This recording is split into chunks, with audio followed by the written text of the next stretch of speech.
مسیح کے زندہ اور جلالی نام میں سب کو سلام آئے۔ اپنے خداوند کی تعریف کریں، اس نام کو جلال دیں جو صرف جلال کا بادشاہ، وہ جو خداوندوں کا خدا ہے، کیونکہ اس نے ذبح ہو کر اپنے خون سے ہر ایک قبیلے اور اہل زبان اور امت اور قوموں میں سے خدا کے واسطے لوگوں کو خریدا ہے، اور ان کو خداوند خدا کے لیے ایک بادشاہ اور کاہن بھی بنایا، اور وہ زمین پر بادشاہی کرتے ہیں صرف اس لیے کہ وہ ہمارے خداوند خدا کے کفارے کی وجہ سے ہم بچائے گئے اور چھڑائے گئے۔ اسی کی وسیلے سے آج ہم سب زندہ ہیں، یہ سانسیں اسی کی ہیں، کیونکہ اس نے ہمیں بچایا، اس نے ہمارا کفارہ عطا کیا، اس نے ہماری قیمت ادا کی۔ اس لیے زمین اور زمین کے نیچے اور سمندر اور سب مخلوقات کی، یعنی سب چیزوں کی جو ان میں ہیں، یہ کہتے سنا ہے کہ وہی جو تخت پر بیٹھا ہے اور اس کے برے کی حمد و تمجید اور عزت اور سلطنت ابدالآباد رہے، آمین۔ خدا کا شکر کرتے ہیں کہ وہ ہمارا خدا ہے، اور آج کے کلام کے لیے ہم شکر کرتے ہیں جو عبرانیوں اور اس کا 10واں باب اس کی 26 آیات میں یوں محکوم ہیں، کیونکہ حق کی پہچان حاصل کرنے کے بعد اگر ہم جان بوجھ کر گناہ کریں تو گناہوں کی کوئی قربانی باقی نہیں۔ پاک کلام پڑھے جانے پر خدا کی برکت ہو، خدا کا شکر ہو، خدا کی تعریف ہو، جبکہ ہم جانتے ہیں کہ خدا نے ذبح ہو کر ہم سب کے لیے اس کفارے کو عطا کیا ہے، اس قربانی کو ادا کر دیا۔ اب وہ گناہ کی قربانی نہیں چڑھائے گا، کوئی نہیں چڑھائے گا، کیونکہ خدا نے ہمیں اس قربانی سے، اس کفارے سے ہمیں آزاد کیا ہے، اس نے ہماری قربانی دے دی ہے۔ ابھی کوئی اور قربانی نہیں ہوگی، کیونکہ خدا نے ہم سب کے لیے کفارہ عطا کیا ہے۔ اسی کفارے کے وسیلے سے آج میں اور آپ دنیا میں زندہ ہیں، کیونکہ وہی ہمارا سردار کاہن بنا۔ جس طرح پرانے زمانے میں ہم دیکھیں، پرانے عہد ناموں میں کہ کس طرح قربانیاں ہیکل میں چڑھائی جاتی تھی۔ آپ اگر کلام مقدس میں اگر ہم ابار کا 16 باب دیکھیں، خروج 28 سے 1 سے 39 تک پورے یہ حوالے پڑھیں تو آپ کو پتہ چلے گا کہ کس طرح سردار کاہن اندر آتے تھے اور قربانیاں نذرانتے تھے۔ بنی اسرائیل کا سردار کاہن ہیکل کے اندر پاک ترین قربانی میں داخل ہو کر جانوروں کی قربانیاں گزرانتا اور قوم کے گناہوں کا کفارہ عطا کرتا تھا، اور خدا سے ان کے گناہ معافی کرنے کی درخواست کرتے تھے۔ یہ خاص قربانیاں یوم کفارے پر چڑھائی جاتی تھیں۔ پر یسوع نے کیا کیا؟ یسوع نے سارے انسانوں کے گناہوں کی معافی کے لیے اپنی جان قربان کی اور کفارہ اور عطا کیا۔ جس طرح ہم اشعیاء کی 53 کے 5 میں پڑھیں تو کیا ہے، کیونکہ وہ تو گناہ سے واقف نہ تھا، لیکن حالانکہ وہ ہماری خطاؤں کے سبب سے گھائل کیا گیا اور ہماری ہی بدکاری کے باعث کچلا گیا، ہماری ہی سلامتی کے لیے اس پر سیاست ہوئی، تاکہ اس کے مار کھانے سے میں نے اور آپ نے شفا پائی۔ یہ ہمارے باپ نے اس لیے کیا کہ میں اور آپ زندگی پائیں، اور کون سی زندگی پائیں؟ کثرت کی زندگی پائیں۔ ایک ہی قربانی چڑھانے سے یسوع ایک بہتر عہد کا ضامن ٹھہرا۔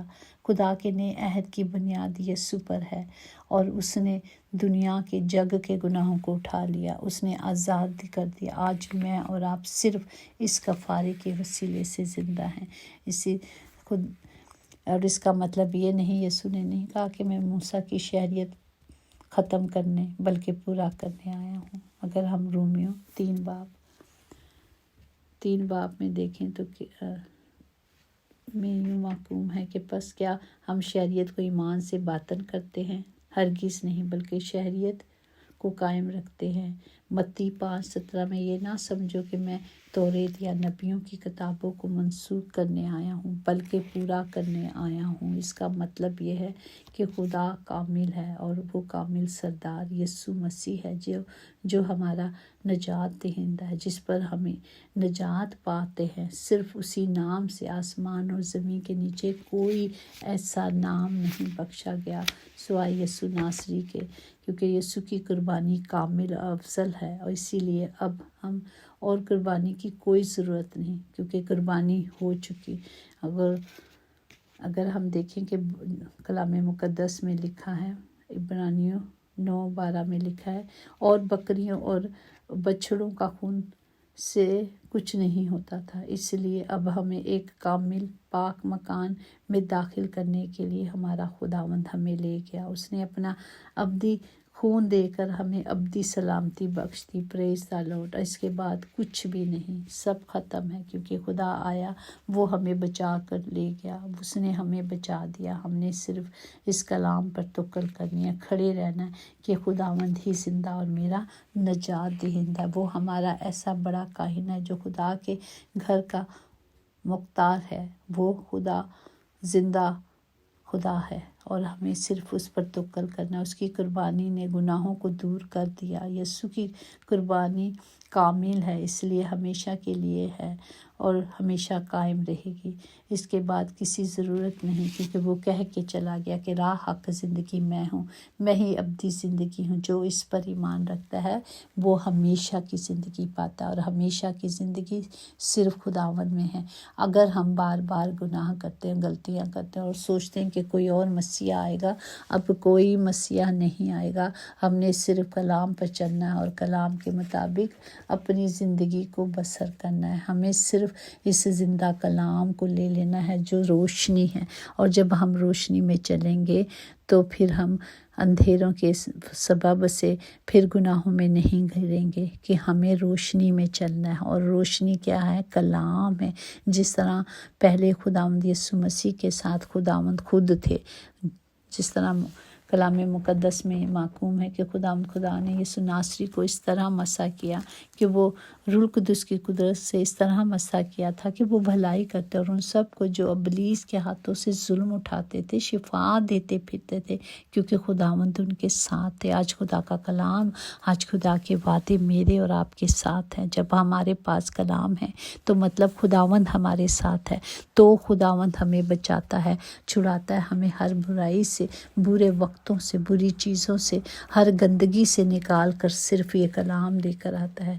صرف اس کلام کو لے لیں، اس سچائی کو لے لیں۔